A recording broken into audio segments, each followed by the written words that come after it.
It's Coffin is a live YouTube channel. I look at comic books new and old. Today I'm looking at a new comic book, Justice League Unlimited, #1 by DC Comics.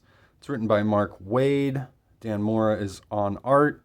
Tamara Bonvillain is doing the colors.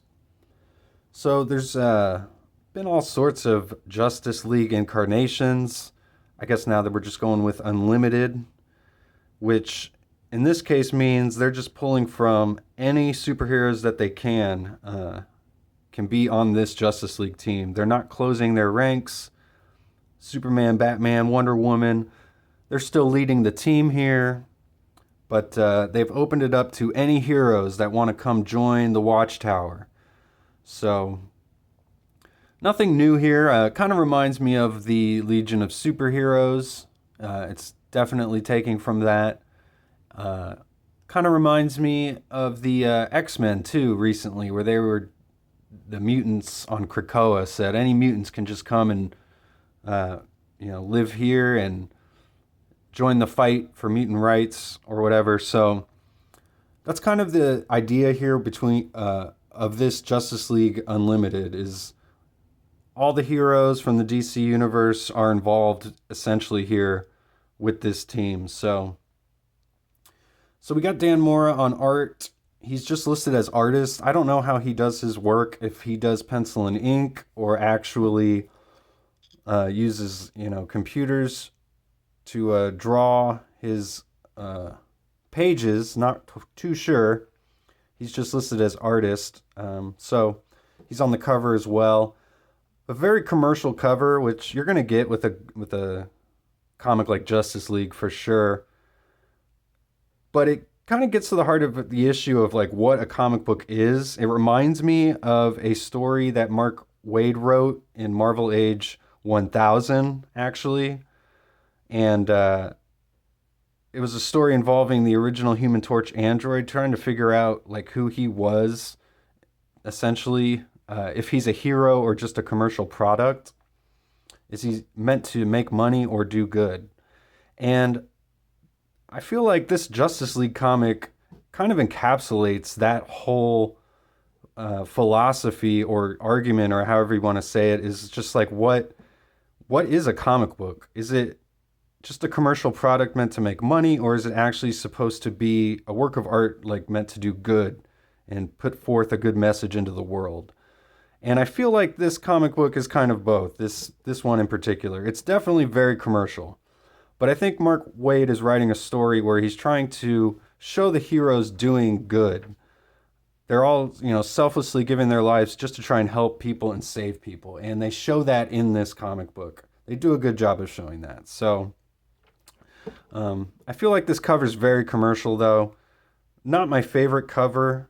But Dan Mora does some pretty good work in here. A lot of this stuff it's almost hard to kind of make out what's going on in a lot of these pages. Like on this double splash page, we've got this character Star Sapphire who's focused on pretty heavily in this book, which is something I did like about this book, is they are focusing on minor characters throughout. We've got Firestorm in here, Sapphire, like I said, who's a character I'm not too familiar with. I had to read the dialogue in this book to try and figure out who she was.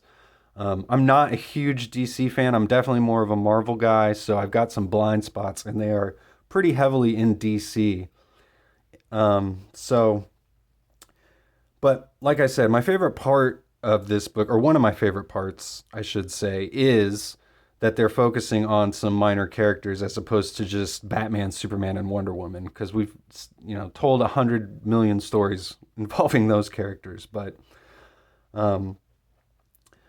the thing I did really like, though, my favorite part about this book, I'll save for the end, and it's the twist at the end. So if you don't want to be spoiled, I'll save it for the end. I won't give it away right here.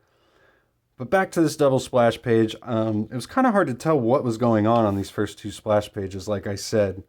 I like Dan Mora's artwork, but I couldn't... At first, it was like there's this giant car up here. It's just like, I guess, getting blown up into the sky.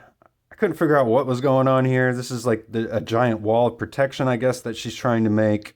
And there's this giant machine, I guess, coming at them. Kind of hard to tell. So that's the where the main Justice League team is. They're trying to stop this disaster from happening, this mass destruction happening in Africa, and they're trying to save some people. So we go to the Watchtower here, and this is where we learn about the new Justice League Unlimited initiative, essentially through the eyes of this character named Airwave, who is a minor character. Like I said, focusing on minor characters, I like that. We see some cameos from some characters like Challengers of the Unknown, which is pretty nice. I like that. Stargirl. So, but this Airwave character, he's got kind of a nerdy costume. And he's a pretty weak character. His power has to do with like controlling radio waves, so he's got no real fighting ability. But we see he gets taken by the Flash and shown around the Watchtower, so we can learn about the Watchtower too. The Question is in charge of security. We see the Atom working on trying to figure out what happened to the powers from some of the characters back in the Absolute Power miniseries, which was written by Mark Waid and the art was by Dan Mora. So this series is kind of a direct continuation from that Absolute Power miniseries, although we don't see much fallout from that affect this comic book hardly at all, other than this one panel right here. So, we do see the Red Tornado here, who's lost his physical body, and he's kind of in charge of the computers and communication with all the Justice League members and trying to find all of the disasters that are happening around the world for the Justice League to go try and stop, which we see happen over and over again here. There's all these teams being sent out to do certain things. So we get back to our main Justice League team trying to stop these giant like war wheels, I guess they're called, or something. Yeah, he calls them war wheels. And Superman says they're tougher than they look. So I kind of wish we had a like actual supervillain fight in this, comic book. But instead we just get the Justice League going up against these giant machines, which I kind of meh, but we get a side plot here with Batman and Blue Beetle trying to figure out something going on in Costa Rica. They think everything's peaceful, and they think they got sent to the wrong place at first. We find out that it's actually the police who sent for the Justice League here. And they say that there's some children being kidnapped, and Batman and Blue Beetle have to figure out what's going on, because there's some weird stuff going on in the forests of Costa Rica there. So even though we see a lot of like death and destruction, we've been told that, there's already been thousands of casualties here. We see Black Lightning and Star Sapphire focus on trying to save this one guy's life. I do like these panels down here. Some of the smaller panels look really cool, of like Superman punching this machine. Firestorm's power, I like the way that's depicted here. So they're focusing on trying to save this one guy's life. That's where Airwave discovers that he can use his powers to help in this instance, as he uses the comms to try and figure out who this guy's wife is that's dying, so that Star Sapphire can use her powers to heal this guy. And they're able to figure that out and do that. And the Justice League is able to stop the machines. And they find out that there's this group called Inferno that takes credit for all of this. And Superman, I guess, finds this like little box, and he gets a little communication from this group taking credit for everything.